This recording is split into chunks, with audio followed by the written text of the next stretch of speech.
ಜಕರಿಯನು ಬರೆದ ಪ್ರವಾದನೆ ಪುಸ್ತಕ 2ನೇ ಅಧ್ಯಾಯ 11ನೇ ವಚನ. ಆ ಕಾಲದಲ್ಲಿ ಬಹು ಜನಾಂಗಗಳು ಯೆಹೋವನಾದ ನನ್ನನ್ನು ಆಶ್ರಯಿಸಿಕೊಂಡು ನನ್ನ ಜನವಾಗುವವು. ನಾನು ನಿನ್ನ ಮಧ್ಯದಲ್ಲಿ ವಾಸಿಸುವೆನು. ಕರ್ತನಲ್ಲಿರುವ ಪ್ರೀತಿಯ ದೇವಜನರೇ, ದೇವರಾಗಿರುವಂಥ ಯೇಸು ಕರ್ತನು ಈ ಮುಂಜಾನೆ ವೇಳೆಯಲ್ಲಿ ನಿಮ್ಮ ಕೂಡ ಮಾತನಾಡುವವರಾಗಿದ್ದಾರೆ. ಅನುದಿನವೂ ಅವರು ನಿಮ್ಮ ಜೊತೆಯಲ್ಲಿ ಮಾತನಾಡುವುದಕ್ಕೆ ಬಯಸುವುದು ಮಾತ್ರವಲ್ಲದೆ ನಿಮ್ಮ ಪರಿಸ್ಥಿತಿಗಳನ್ನು ಸಹ ಮಾರ್ಪಡಿಸಲಿಕ್ಕೆ ಶಕ್ತರಾಗಿರುವವರಾಗಿ ಇದ್ದಾರೆ. ಈಗ ನೀವು ಯಾವ ಪರಿಸ್ಥಿತಿಗಳಲ್ಲಿದ್ದೀರಿ ಎಲ್ಲವನ್ನೂ ಸಹ ದೇವರು ಬಲ್ಲವರಾಗಿದ್ದಾರೆ. ಆ ನಿಮಿತ್ತವಾಗಿ ದೇವರಾಗಿರುವಂಥ ಕರ್ತನು ತನ್ನ ವಾಕ್ಯದ ಮುಖಾಂತರವಾಗಿ ಮುಂಚಾನೆ ವೇಳೆಯಲ್ಲಿ ನಿಮ್ಮ ಜೊತೆಯಲ್ಲಿ ಮಾತನಾಡ್ತಾ ಇದ್ದಾರೆ. ಈಗ ಕೈ ಬಿಡಲ್ಪಟ್ಟಂಥ ಸ್ಥಿತಿಯಲ್ಲಿದ್ದೀರಾ? ಕೆಲವು ದಿವಸಗಳಿಂದ ಇದ್ದಂಥ ಸಂತೋಷ ಈಗ ನಿಮ್ಮ ಜೀವಿತದಲ್ಲಿ ಇಲ್ಲವಾಗಿ ಇದೆ. ಕೆಲವರು ನೀವು ಕುಟುಂಬವಿಲ್ಲದವರಾಗಿ ಕಳೆದುಕೊಳ್ಳುವಂಥ ಪರಿಸ್ಥಿತಿಗಳಲ್ಲೂ ಸಹ ಇದ್ದೀರಲ್ವಾ? ಒಂದು ಹೋರಾಟದ ಜೀವಿತದಲ್ಲಿ ಜೀವಿಸ್ತಾ ಇದ್ದೀರಾ.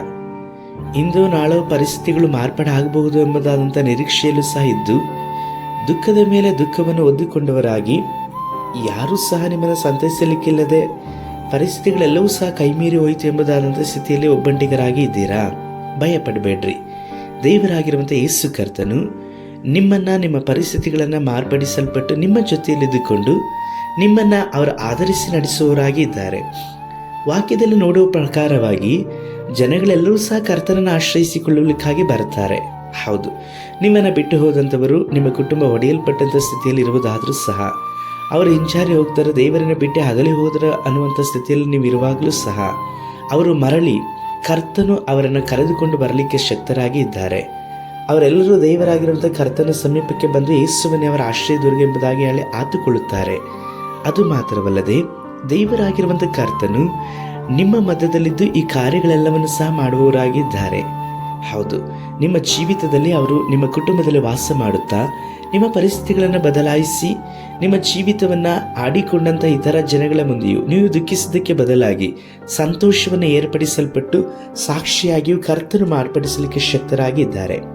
ನಂಬಿಕೆ ಇಡ್ರಿ, ಕರ್ತನೇ ಇದೆಲ್ಲವನ್ನು ಸಹ ಮಾಡುವವರಾಗಿದ್ದಾರೆ. ಅವರು ಸುಳ್ಳಾಡದೇ ಇರುವಂಥ ದೇವರು. ನಿಮ್ಮನ್ನು, ನಿಮ್ಮ ಪರಿಸ್ಥಿತಿಗಳನ್ನು ಕರ್ತನಿಗೆ ಒಪ್ಪಿಸಿಕೊಟ್ಟು ಪ್ರಾರ್ಥಿಸೋಣ. ಸರ್ವಶಕ್ತನಾದ ದೇವರೇ, ಒಬ್ಬಂಟಿರಾಗರಾಗಿ ನಿರಾಶ್ರಿತರಾದಂಥ ಸ್ಥಿತಿಯಲ್ಲಿರುವಂತಹ ಈ ಮಗಳನ್ನೇ, ಈ ಮಗನನ್ನು ಮುಟ್ಟಿರಿ ಅಪ್ಪ.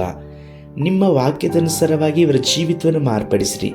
ಹಿಂಜಾರಲ್ಪಟ್ಟಂಥವರು, ಇವರನ್ನು ಬಿಟ್ಟು ಹೋದಂಥವರು ಮರಳಿ ಬರುವ ಹಾಗೆ ಇವರ ಮಧ್ಯದಲ್ಲಿ ನೀವಿದ್ದುಕೊಂಡು ಇವರಿಗೆ ನೀವೇ ಆಶ್ರಯದುರ್ಗವಾಗಿದ್ದ ಈ ಕಾರ್ಯಗಳನ್ನು ಮಾಡುವುದಕ್ಕಾಗಿ ಸ್ತೋತ್ರ. ಯೇಸು ಕರ್ತನ ನಾಮದಲ್ಲಿ ತಂದೆಯೇ, ಆಮೇನ್.